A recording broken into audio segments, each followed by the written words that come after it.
د جبهه مقاومت ډلې مشر احمد مسعود په افغانستان کې د یو ټول شموله حکومت د جوړولو غوښتنه وکړه.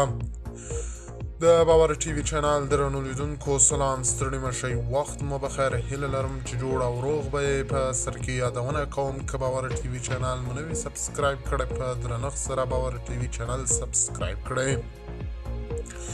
احمد مسعود یو ځل بیا په دغه هیواد کې د یو ټول شموله حکومت د جوړېدو غوښتنه وکړه او پر طالبانو یې غږ کړی دی چې باید موږ ټول شموله او ټاکنې ترسره کړو. د سپوتنیک د خبر له مخې د انګلستان په کمبریج پوهنتون کې د احمد شاه مسعود او د افغانستان راتلونکي تر عنوان لاندې غونډه جوړه شوې وه چې په طرز کې دغه پخوانی پوځي قومندان زوی احمد مسعود په حقیقت کې خپله وینا له حاضرینو سره شریکه کړه. احمد مسعود چې د پنجشیر د جبهې مشري کولی او لا تا هم طالبانو ته له تسلیمېدو ډډه کوي، په روسیه کې منع دی. هغه په دغه بیانیه کې په افغانستان کې د یو ټول شموله د رامنځته کېدو حکومت غوښتنه وکړه او ویل هغه پوځ چې یوازې د افغان ټولنې یوه برخې استازیتوب کوي باید موږ ټول شموله حکومت جوړ کړو.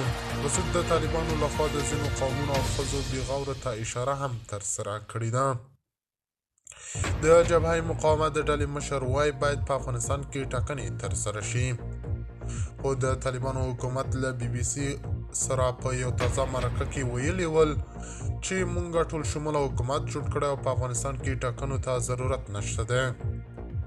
د باور ټي وي چینل درنو لیدونکو دا و زموږ ته د مهال چمتو کړی خبر. د نورو تازه خبرونو لپاره باور ټي وي چینل په درنښت سره سبسکرایب کړئ. د الله په امان تر بیا ښې چارې.